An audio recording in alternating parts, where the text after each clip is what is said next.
నమస్తే. ప్రస్తుతం మనతో పాటు ప్రముఖ విశ్లేషకులు ఇమ్మంది రామారావు ఉన్నారు. ఆయనతో మాట్లాడదాం. నమస్తే సార్. నమస్తే అమ్మ. సార్ ఒక ప్రచారం నడుస్తుంది బయట. ఏంటంటే ఇప్పుడు పవన్ కళ్యాణ్‌కి డిప్యూటీ సీఎం ఇస్తారు, హోమ్ ఇస్తారు అని చెప్పేసి ఇది నడుస్తూ ఉంటే, ఇంకో పక్క లోకేష్‌కి, పవన్ కళ్యాణ్‌కి ఒక కోల్డ్ వార్ జరుగుతుంది. లోకేష్‌కి ఇష్టం లేదు పవన్ కళ్యాణ్‌కి డిప్యూటీ ఇవ్వడం అని చెప్పేసి ఒక ప్రచారం నడుస్తుంది. అసలు ఏది కరెక్ట్ అంటారు సార్? ఇది అంటే పరిపాలన ఇంకా ప్రారంభం కాకముందే విషం కక్కడం మాట. ఇంకా ప్రమాణ స్వీకారం జరగలేదు కదా. తర్వాత లోకేష్ కానీ చంద్రబాబు కానీ అంత తొందరగా పవన్ కళ్యాణ్ మీద తిరగబడరు. ఎందుకంటే కూటమి గెలుపుకి కారణం పవన్ కళ్యాణ్ అని స్వయాన చంద్రబాబు చెప్పాడు. నాకు ఎవ్వరూ లేనటువంటి సమయంలో నా కుటుంబంలో కాదు, నేను అన్నయ్య అని పిలిచే ఒకే ఒక వ్యక్తి పవన్ కళ్యాణ్ అని లోకేష్ చెప్పాడు.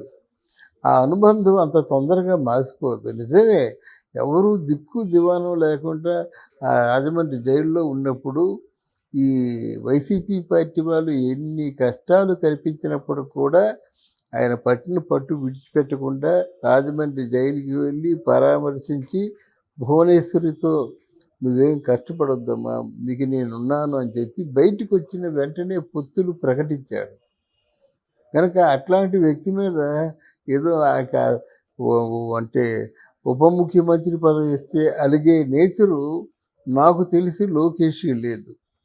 అసలు లోకేష్ అసలు పదవిని కూడా స్వీకరించకుండా పార్టీ పగ్గాలు చేపట్టి పార్టీ శ్రేణుల్లో ఒక చైతన్యం తీసుకొద్దామన్న ఆలోచనతో ఉన్న వ్యక్తి కనుక. అయితే ఒకటి మళ్ళీ నెక్స్ట్ ఒకవేళ ఈ పార్టీకి పరిమితం అయిపోయినట్టయితే లోకేష్ బాబుకి బాగా తెలిసిన వాళ్ళు ఎవరంటే ఐటీ. గతంలో కూడా చాలా కంపెనీలు తెచ్చాడు. మీకు తెలియదు కానీ విశాఖపట్నంలో సముద్ర తీర ప్రాంతంలో కొండలు ఉన్నాయి, చాలా కొండలు. ఆ కొండల మీదకి 120 అడుగుల రోడ్డు వేశాడనమాట. అక్కడ బిల్డింగ్స్ కట్టాడు. మిలీనియం బ్లాక్స్ అని కట్టాడు. ఎంత బాగున్నాయో తెలియదు అన్నమాట. అంటే మనకు ఉపయోగించుకోవడం చేత కాలేదు. అందులో ఏ ఫారినర్ అయినా చూసినట్టయితే వెంటనే పడిపోతాడు. ఆ చుట్టూ పచ్చని గ్రీనరీ, ఒక పక్క చూస్తుంటే అలాగ పెయింటింగ్లా కొండలు, అలా ఎదురుగా చూస్తుంటే పెద్ద మిగతా చోట్ల కిరీటాలు అంత పైకి లేవు, కానీ భీమునిపట్నంలో అలాగ ఉంటాయన్నమాట. 20 అడుగులు ఎత్తి లేచి ఎగసిపడే కెరటాలు. మనం ఎక్కడున్నాం అనిపిస్తుంది అన్నమాట, అంత బాగా. దాన్ని ఐటీ హబ్గా ఉపయోగించుకుంటాడు ఒకటి. 2, ఇండస్ట్రీ వాళ్ళతో పరిచయాలు పెంచుకునే ఆలోచన లోకేష్కి ఉంది.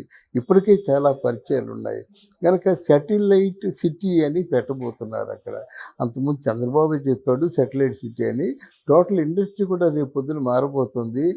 ఎందుకు చెబుతున్నానంటే ఎంత గురుతరమైన బాధ్యతలు ఆయన చేతిలో ఉంటుండగా వాళ్ళని నిలబెట్టినటువంటి పవన్ కళ్యాణ్ మీద ఎందుకు కలుగుతాడమ్మా? ఉప ముఖ్యమంత్రి పదవి కూడా పవన్ కళ్యాణ్కి నా దృష్టిలో సరైన పదవి కాదు, పేరు తప్ప అందులో ఆ పస ఏమి లేదు. పూర్వం ఏమని అనేవారంటే ఉప ముఖ్యమంత్రి అంటే మన చేతికున్న 6వ వేలు లాంటిది. అంటే అది ఉన్నా పర్వాలేదు, లేకపోయినా పర్వాలేదు. అట్లాంటి పదవి కోసం పోట్లాడేందుకు? అంటే వీళ్ళు కొంతమంది అలా క్రియేట్ చేస్తారు. ఇక రాను రాను పవన్ కళ్యాణ్కి చంద్రబాబు నాయుడికి పెద్ద గొడవ అయిపోయింది. ఎగ్జాక్ట్లీ. ఎందుకంటే ఇందులో అంటే పవన్ కళ్యాణ్ని ఎదగనివ్వడు చంద్రబాబు నాయుడు. ఎందుకంటే లోకేష్ ఎదగాలి కాబట్టి అందుకే ఆయనని ఎదగనివ్వరు అని చెప్పేసి కూడా ఒక టాక్ నడుస్తుంది. అది నడిపిస్తారు. ఇప్పుడు సోషల్ మీడియా తాలూకు పని అదే కదా. అదే అంటాను. ఇప్పుడు వాళ్ళు the will lose there credibility. మనం మాట చెప్పాము, ఎప్పుడు చెప్తున్నాం మనం? ప్రజల తాలూకు గుండె చప్పుడు వినిపించడం కోసం ఇక్కడ మాట్లాడుతున్నాం.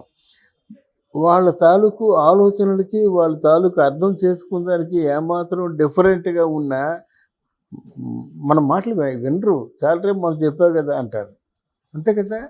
అందువల్ల ఏదోటి సృష్టించడం, గలాఫా లేపడం వాళ్ళ తాలూకు వంతు అనుకున్నప్పుడు కూడా ఇప్పుడు నిజంగా చంద్రబాబు నాయుడు, పవన్ కళ్యాణ్ వీళ్ళిద్దరూ సారథ్యం వహిస్తున్నారంటే ఇందులో వాళ్ళు సుఖపడేది ఏమి ఉండదు. 1,1,00,000 సమస్యలు, ఖజానా ఖాళీ అయిపోయింది. వాగ్దానాలు చాలా చేసేశారు. మెగా డిఎస్సి పెడతా ఉన్నాడు. ల్యాండ్ టైటిలింగ్ యాక్ట్ సర్దిస్తా ఉన్నాడు. ఇంతేమో ఒక పక్క చూస్తుంటే వాలంటీర్స్ 1,18,000 మంది అందరూ ఖాళీగా ఉన్నారు. అన్నమో రామచంద్ర అంటున్నారు. వాళ్ళకేముందమ్మా, పెదలు కదా. ఆ గవర్నమెంట్ కాబట్టి ఈ గవర్నమెంట్ మమ్మల్ని ఆదుకోండి, గవర్నమెంట్ ఆదుకోకపోతే ఇంకెవరు ఆదుకుంటారు అని ప్రశ్నిస్తున్నారు కదా. అని ఇన్ని సమస్యల సుడిగుండంలో ఉంటుండగా తీరుబడిగా కొట్టుకుందామంటే అవుతుందా వీళ్ళ తాలూకు ప్రచారం కాకపోతే? ఇది ఏది కాదు. ఆ పవన్ కళ్యాణ్ ఒక అన్నయ్యలాగే చూస్తున్నాడు. అందులో ఆ విషం జల్లేటువంటి ఆలోచన తప్ప ఇందులో యథార్థం లేదు. పవన్ కళ్యాణ్కి ఉప ముఖ్యమంత్రే కాకుండా ఒక ప్రముఖ శాఖ హోము కూడా ఇస్తారని 1-2 శాఖలు అప్పచెప్పితే పవన్ కళ్యాణ్ ఉప ముఖ్యమంత్రి పదవి తీసుకొని వేస్ట్ అంటారనమాట. కానీ ఇందులో మీరు అన్నట్టుగా హోమ్ ఇస్తే బాగుంటుంది అని అంటున్నారు, ఇస్తారు అని కూడా టాక్ నడుస్తుంది. కానీ కొంతమంది విశ్లేషకుల మాట ఏంటంటే హోము కానీ ఫైనాన్స్ కానీ ఆయన దగ్గరే, అంటే చంద్రబాబు నాయుడే ఉంచుకుంటారు అని చెప్పేసి టాక్ నడుస్తుంది. అంటే ఎందుకంటే కేసులు ఉన్నాయి, పైగా ఫైనాన్స్ కొంచెం చూడాలి కాబట్టి అని చెప్పి చంద్రబాబు నాయుడే ఉంచుకుంటారు అని చెప్పేసి ఒక మాట. మీరేమంటారు? అప్పుడు మీరు చెప్పినట్టుగా అలాగైనట్టయితే వీళ్ళిద్దరూ ఒకటి కాదు కదా. ఈయన చంద్రబాబు, ఆయన పవన్ కళ్యాణ్, వీళ్ళిద్దరూ ఒకటిగా ఉండాలి కదా. అదే మనం కోరుకుంటున్నాం కదా. శరీరాలు వేరైనా ఆలోచన ఒకటిగా ఉండి ఆంధ్రదేశాన్ని పరిరక్షిస్తారని మనం ఓట్లు వేసాము. ఇప్పుడు హోమ్ ఆయన దగ్గర ఉంచుకుంటే అది స్వార్థమే కదా. ఆర్థిక రెవెన్యూ ఫైనాన్స్ అంతా ఆయన దగ్గర ఉంచుకోమని చెప్పండి, తప్పులేదు. హోమ్ అంటే అసలు ఆంధ్రప్రదేశ్ ఇంతగా నాశనం అయిపోయిందంటే దానికి కారణం లా అండ్ ఆర్డర్ సక్రమంగా లేక, ఇన్ని హత్యలు, మానభంగాలు, అత్యాచారాలు, వీటన్నిటికీ కూడా కారణం 36,000 మంది కనిపించకుండా పోయారంటే హోమ్ కాదమ్మది. దాని మీద అంటే కట్టుదిట్టమైనటువంటి ఎడ్యుకేషన్ ఉండాలి, అంటే కార్యాచరణ ఉండాలన్నమాట. వినేసి ఊరుకున్న వాళ్ళు, పోలీస్ స్టేషన్లో పడుకున్న వాళ్ళు, గెస్ట్ హౌస్ల్లో పడుకున్న వాళ్ళు, గెస్ట్ హౌసుల నుంచి పంచాయతీ పెట్టేవాళ్ళు మనకు అవసరం లేదు. రోడ్డు ప్రజల్లోకి వెళ్ళిపోవాలి, ప్రజల్లో ఎన్ని ఇబ్బందులు పడుతున్నారో చూసుకోవాలి. ఈయన కొత్తగా ఉన్నాడు కాబట్టి ఆ ఇంట్రెస్ట్ ఈయనకు ఉంటుంది. తర్వాత ఇంకో సెంటిమెంట్ ఏంటంటే వాళ్ళ నాన్న కానిస్టేబుల్ కనుక కానిస్టేబుల్ కొడుకు హోమ్ మినిస్టర్ అయ్యాడంటే వాళ్ళకు కూడా ఒక చారిత్రాత్మకమైన ఘట్టం కదా. అందువల్ల హోమ్ కూడా ఇస్తే అది గౌరవించినట్టు ఉంటుంది. కానీ లేకపోతే అప్పుడు చంద్రబాబు గురించి ఆలోచించవలసి ఉంటుంది. మనమే చెప్పుకుంటాం. ఎందుకు పవన్ కళ్యాణ్ ఫ్యాన్స్ని అదుపు చేయలేకపోతారు ఈ రేణుదేశాయ్ విషయంలో? ఫ్యాన్స్ని అదుపు చేయలేమమ్మ మనం. అంటే మనం రిక్వెస్ట్ చేసుకోవడమే కదా. అంతేగాని ఫ్యాన్స్ అంటే రిక్వెస్ట్ కూడా చేయరు. అంటే తను ఎన్నిసార్లు వీడియోలు పెట్టుంటది, నన్ను ఇలా అంటే రేణుదేశాయ్ ఇంటర్ఫియర్ అయినట్టు, రేణుదేశాయ్ కాంట్రిబ్యూట్ చేసినట్టు పవన్ కళ్యాణ్ కాంట్రిబ్యూట్ చేయలేదు రేణుదేశాయ్ గురించి. అది ఒక విధంగా ఆయన అంటే ఏదో ఇంకా అంటగట్టేస్తారు, ఇంకా ట్రోల్ చేస్తారు, ఆవిడ ఎందుకు బయటికి లాగడం అనే ఆలోచనతో ఉన్నాడు. కానీ ఒకసారి ఖండిస్తే బాగుండేది. తను డివోర్స్ తీసుకున్నా తన మానాన్ని తను ఆ మాటలు చెప్పాలండి.